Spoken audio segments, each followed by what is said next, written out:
Good morning and welcome back to Prime of Midlife.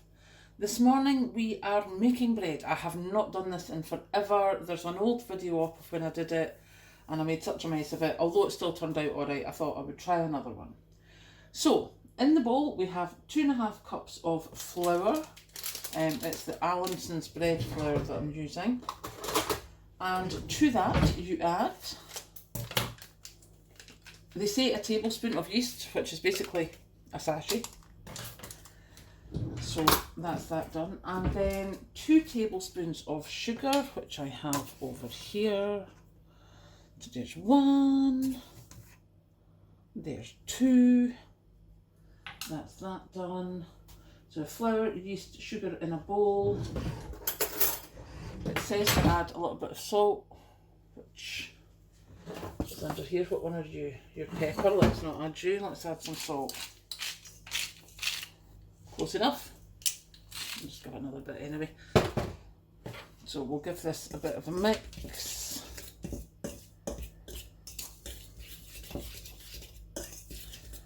Okay, there we go.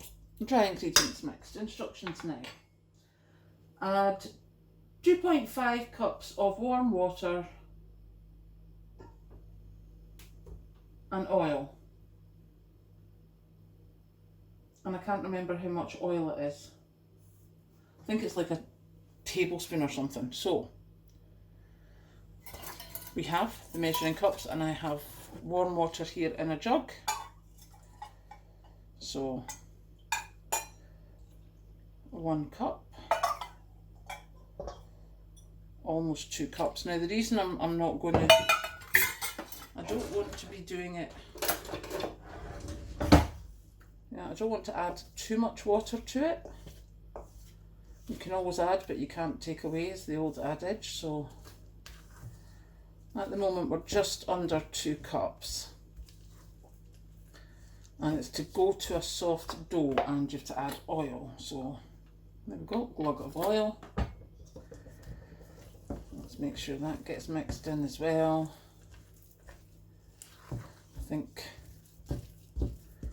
actually this could be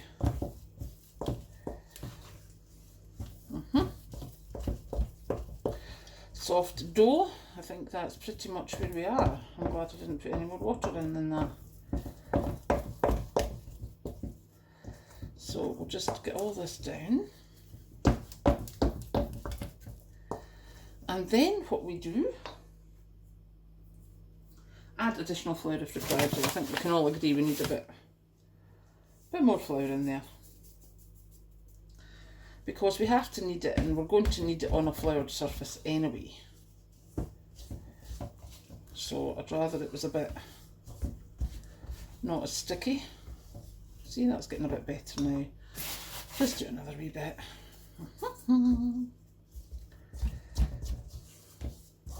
See, and this is really, I do have a mixer that has a dough hoop on it, but I found that this way of making bread seems to suit me better.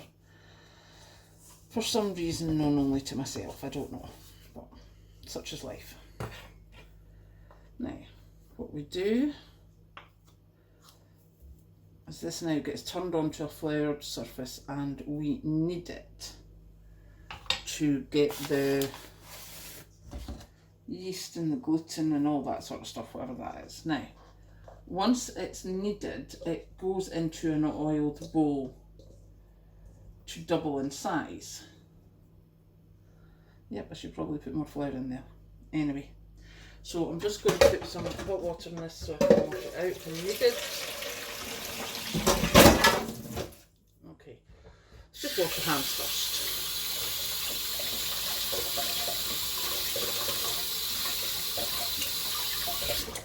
I don't know why I'm doing that because I'm going to get exceedingly messy anyway.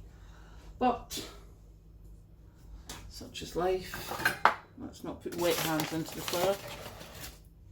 Obviously this is going to need quite a bit of flour, so we'll just cover it. Now, as I say, this needs to get kneaded, and the easiest way to do that is to fold over and stretch it. And I haven't done this for ages, as you can probably tell, so At the moment, it's just, I think I left it a bit too sticky, so I'm just working in some more flour so that it doesn't all sort of separate and go all over my fingers like it's doing now.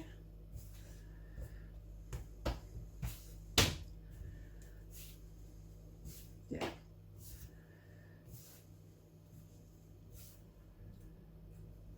Yep. So, I think we can all tell I put too much water in that. But that's just a learning process. It's what happens, isn't it? You don't do it, you don't learn. So, yeah. We are learning as we go.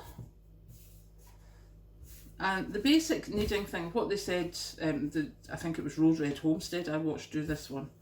And what she does is use the heel of her hand and stretch it out. But if I did that at the moment, I would just end up with a massive sticky. Once I got through the skin of the dough, so I'm just at the moment trying to get it that it's not sticky when I knead it. That's getting a bit better now.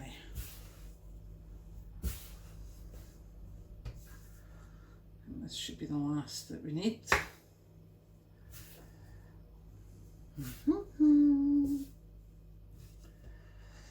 See, can you tell I don't do this very often?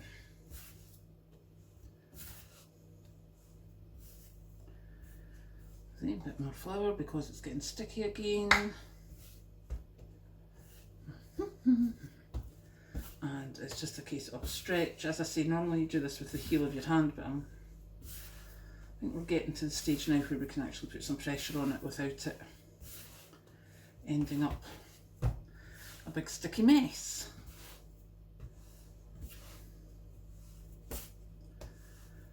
See, and this seemingly just lets the gluten do its thing. Sticky again. And I have to say, the first couple of times I made bread, I was very conscious that when I was kneading it, I was like, oh my goodness, I'm putting so much additional flour. That's not what...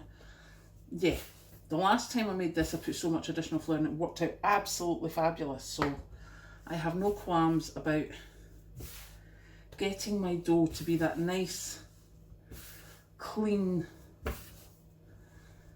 dough that's not the big sticky mess. See, we're almost there. That was a lot of kneading before we had to put more flour on. So we're definitely almost there.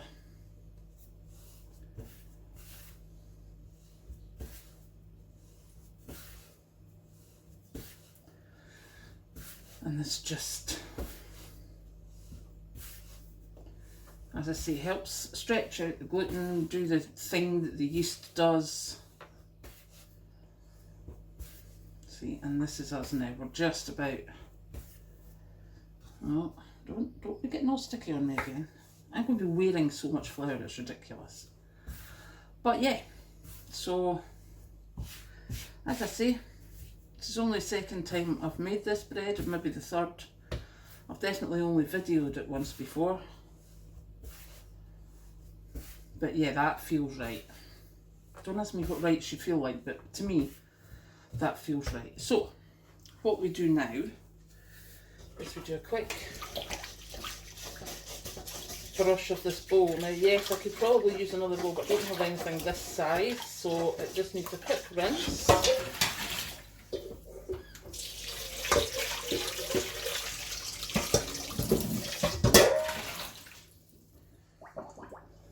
Then rinse my fingers again.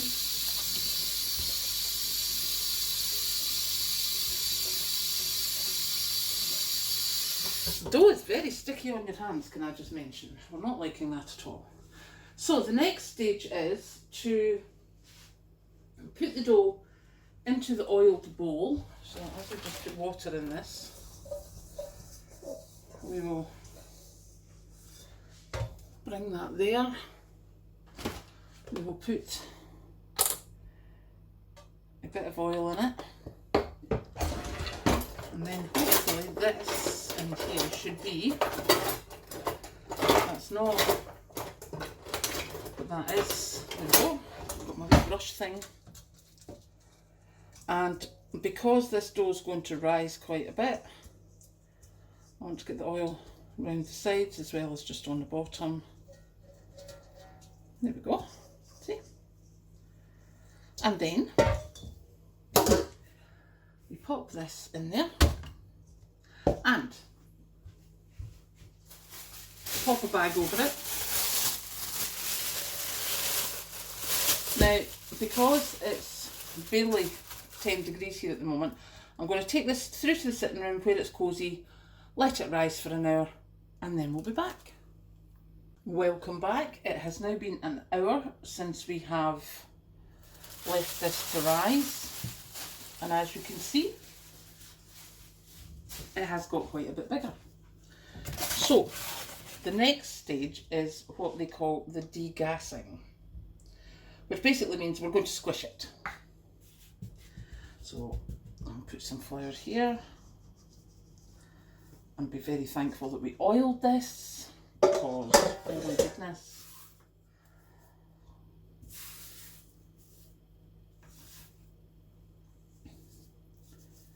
Some flour over the top.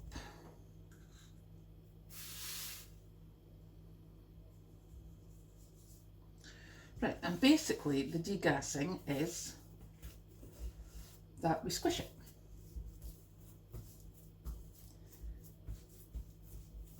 And get all the gas out. So there's as much squishing and flattening. And what we'll do is we'll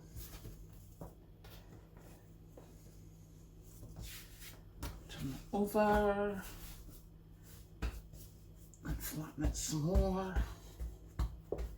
And this flattening thing means that we don't get huge holes in the bread. And what we want to do is have it roughly in a rectangle shape so that it can go into the pre-oiled tin that I have here. And we leave it in the tin for probably about half an hour. So we'll pop it in the tin, take it back through to the sitting room.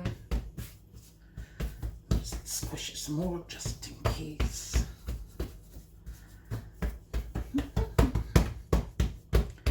See, much flattening.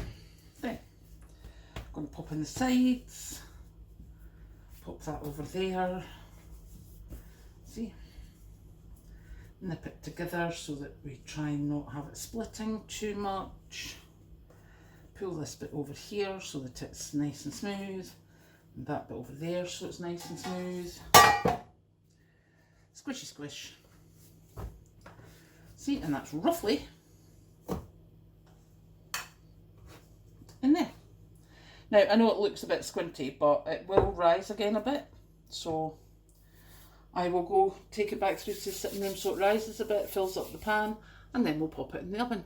Here we go, after the half hour of the bread rising in the tin. Doesn't that look fabulous? Now it's going to go into a preheated oven at 190 degrees centigrade for approximately 30 minutes. See you soon. And we're ready now to take the bread out of the oven. I'm very excited. Hopefully we will be all good. Get the warm air, get out. Oh, this is looking very pretty. Look at that. How fabulous does that look? And what we'll do is we'll just try and get it out. As I say, I oiled this tin. It has a plastic thing on the side of it. I don't know what that plastic thing is, so we'll tip it out that way. Huh? Look at that. Sounds hollow to me. So we're just going to let that cool down for a bit and then we'll be back. Yep, had enough waiting time now, so we're going to cut the loaf. So we'll pop it on there. As you can see, we already have the tea, the knife for the butter, and we have the bread knife. So,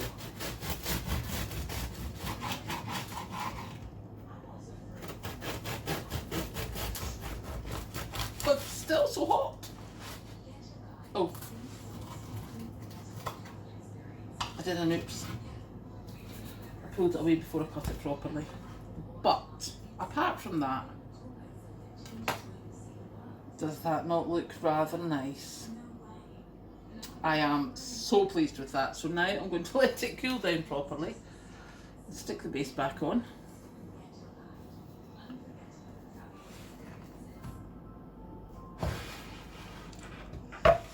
There we go. Bread. Homemade bread. Now I'm off to go and have tea with hot bread and butter. Catch you later.